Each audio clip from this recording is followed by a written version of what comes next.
नमस्कार, मैं रघुनाथ प्रसाद आज चर्चा कर रहा हूं।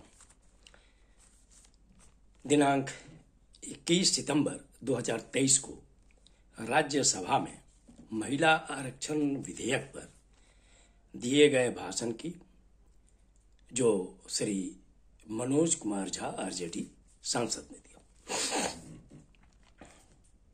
उन्होंने अपनी जो बातें रखी बहुत सलीके से और भारत की जो वास्तव में सामाजिक सच्चाई है, जातिगत सच्चाई है, उसके आधार पर उन्होंने वकालत की, पुरजोर वकालत की वंचित समाज, SC, ST, OBC के प्रॉपर सब कोटा की 33% महिलाओं के आरक्षण जो लोकसभा और विधानसभा के लिए होना है। इसे लगभग 10 वर्षों के बाद ही, लेकिन फिर भी चूंकि कानून है, इसीलिए ये बात आई। श्री मनोज कुमार झा ने अपने उद्बोधन में, चूंकि दिल्ली यूनिवर्सिटी के प्रोफेसर भी हैं, काफी जानकार व्यक्ति हैं, उनकी छवि एक विद्वता भरी है। उन्होंने श्री ओम प्रकाश वाल्मीकि जी के एक कविता का पाठ किया, लेकिन कविता का पाठ करते हुए उन्होंने कहा कि हम में भी ठाकुर है, आप में भी ठाकुर है, और यहां जितने लोग बैठे हुए हैं सब में ठाकुर है। इसलिए इस ठाकुर को हटाने की जरूरत है। श्री ओम प्रकाश वाल्मीकि जी ने जिस परिप्रेक्ष्य में कहा होगा, निश्चित तौर पर उस जमाने में ठाकुर एक विशेष जाति, क्षत्रिय, राजपूत से संबंधित ही रही होगी, और चूंकि वो पावरफुल जाति हुआ करती है, इसीलिए उस संदर्भ में जो स्थिति, उस समय की जो समाज की स्थिति थी, उस पर उन्होंने लिखा। तो श्री मनोज कुमार झा की भावना किसी भी तरह से किसी जाति को आघात पहुंचाने की नहीं थी, उनकी भावना को ठेस पहुंचाने की नहीं थी, वरन उन्होंने एग्जाम्पल दिया। चूंकि ये कविता है तो है, ये कविता हटाई तो नहीं जा सकती, जिस समय के परिप्रेक्ष्य में थी उस वक्त लिखी गई। और आज भी भले हम आप जो भी कहें, ये कह दें कि आज कुछ नहीं है, ऐसा है नहीं। आज भी कमोबेश समाज में कुछ न कुछ भावना, जो चाहे वो ब्राह्मण हो, राजपूत हो, भूमिहार हो, उनके जो स्थिति है समाज में, वो निश्चित तौर पर शक्ति की है आज भी। हाँ, समय के बदलाव में जब देश को आजादी मिली, उसके बाद समाज में काफी परिवर्तन हुए हैं। अब वो स्थिति नहीं है जो बहुत पहले हुआ करती थी। श्री मनोज कुमार झा ने इस कविता को कहते हुए फिर एक बात और कही थी उन्होंने, मैंने पूरे भाषण को सुना है। उन्होंने ये कहा कि नाम में क्या रखा है, नाम से ज्यादा सरनेम में रखा हुआ है। जैसे मेरा जो सरनेम है वही मुझे प्रिविलेज देता है, और इसका मतलब यह हुआ कि उन्होंने सभी के सरनेम पर चर्चा की। तो ये तो ब्राह्मणों के लिए हुआ, क्योंकि श्री मनोज कुमार झा का सरनेम झा है। लेकिन जो प्रतिक्रिया आई है, तीखी प्रतिक्रिया, एक जाति से कई नेताओं ने प्रतिक्रिया दी, विभिन्न दलों के लोगों ने प्रतिक्रिया दी। उस प्रतिक्रिया में मैं समझता हूं कि उनको इतनी तीखी प्रतिक्रिया देने की आवश्यकता नहीं होनी चाहिए थी। उन्हें भी वस्तु स्थिति को ठीक से, उदारतापूर्वक और अच्छे ढंग से मनन करते हुए प्रतिक्रिया देनी चाहिए थी कि इस तरह की बात हमें लग रही, लेकिन ऐसा हुआ नहीं। उन्होंने प्रतिक्रिया ऐसी तीखी दी जो सीमा से अधिक। इसीलिए अब आरजेडी भी इस पर बहुत तीखी प्रतिक्रिया व्यक्त कर रहा है, ऑफिशियल अति में उनके प्रवक्ता कह रहे हैं। जहां तक संदर्भ का सवाल है, परिस्थितियों का सवाल है, तो महान कथाकार श्री प्रेमचंद जी की चर्चा मैं करना चाहूंगा। उन्होंने समाज की सच्चाई को अपनी कहानियों में हमेशा उद्धृत किया। आज मैं चर्चा कर रहा हूं उनकी कहानी ठाकुर का कुआं। ठाकुर का कुआं भी उस समय की परिस्थिति के लिए उसमें मुख्य पात्र हैं जोखू और गंगी, पति पत्नी। गंगी की स्थिति यह है कि वो गांव से दूर, बहुत दूर से प्रतिदिन पीने का पानी लाती।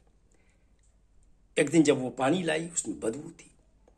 ये अनुमान लगाया गया कि शायद कोई जानवर मर गया होगा। अब दिक्कत यह थी कि जोखू को बहुत प्यास लगी हुई थी, लेकिन गंगी के पास कोई उपाय नहीं था। हार डाल कर, चूंकि पति का सवाल था, उन्होंने कहा कि गांव में 2 कुएं हैं, एक ठाकुर के, एक साहू के, क्या एक लोटा पानी भी नहीं लेने देंगे? जो समाज की स्थिति रही होगी, हम आप दिल पर हाथ रखकर सोचें कि क्या हुआ। जोखू ने मना किया अपनी पत्नी को, गंगी को, कि हाथ पांव तुड़वा आएगी और कुछ नहीं होगा। यह सच्चाई उस समय की। बैठ चुपके से, ब्राह्मण देवता आशीर्वाद देंगे। अर्थ लगाइए कि ब्राह्मण देवता क्या आशीर्वाद देते जोखू की पत्नी को। ठाकुर लाठी मारेंगे, साहू जी एक पांव लेंगे। गरीबी का दर्द कौन समझता है? हम तो मर भी जाते हैं तो कोई द्वार पर झांकने नहीं आता, कंधा देना तो बड़ी बात है। ऐसे लोग कुएं से पानी भरने देंगे? ये है सच्चाई। और जो समाज की सच्चाई है, परिवर्तन धीरे धीरे हुआ है बहुत, लेकिन जरा हम आप दिल पर हाथ रखकर सोचें कि भारत हजारों वर्षों तक गुलाम क्यों रहा? इसके लिए कौन जिम्मेवार है? डॉक्टर राम मनोहर लोहिया ने सटीक वर्णन किया है। उन्होंने कहा है कि सबको सोचना चाहिए कि इसके लिए दोषी कौन है। उन्होंने कहा कि देश की जो 85% आबादी है, जो वंचित समाज है, उन्हें तो कोई अधिकार था नहीं। उनको न शिक्षा का अधिकार था, न उनकी सत्ता में भागीदारी थी। इसलिए सत्ता के लिए जिनमें भी संघर्ष हुआ, जो भी आए गए, उनसे उनको कोई मतलब नहीं था कि गद्दी पर कौन बैठ रहा है। बहुत अच्छी बात लोहिया जी ने कही कि को नृप हो ही, हमें क्या हानि। ये सच्चाई है समाज की। उन्होंने एक जगह यह भी कहा है कि जो शूद्र समाज है इस देश का, उसके लिए अंग्रेजों का शासनकाल एक वरदान के रूप में है। बहुत बड़ी सच्चाई है। यह सच्चाई इसलिए कि मैंने एक जगह जननायक कर्पूरी जी को भी बड़े नेताओं के बीच में कहते हुए, मैं समझता हूं कि शायद ये 1981-82 की घटना होगी, उन्होंने भी कहा था कि यदि इस देश में अंग्रेज नहीं आते तो हम लोग पढ़ लिख नहीं सकते थे। तो सच्चाई यह है कि अंग्रेजों के आने से पहले इस देश में कमजोर वर्ग को पढ़ने का कोई अधिकार नहीं था और सत्ता में उनकी कोई भागीदारी नहीं थी। अब मैं आता हूं एक ठाकुर सरनेम पर, कि क्या ठाकुर सरनेम से यह मान लिया जाए कि वो एक जाति का है? हम लोग अपने देखते हैं कि ठाकुर सरनेम ब्राह्मणों का भी है, नाई का भी है, बढ़ई का भी है, लोहार का भी है। इसलिए मैं अनुरोध करता हूं कि जो इतनी इंपॉर्टेंट बात है, सब कोटा विद इन कोटा, वंचित समाज के लिए SC, ST, OBC और OBC में भी जो अल्पसंख्यकों की जो पिछड़े वर्ग की महिलाएं, उनके लिए इससे भटकने की जरूरत नहीं है।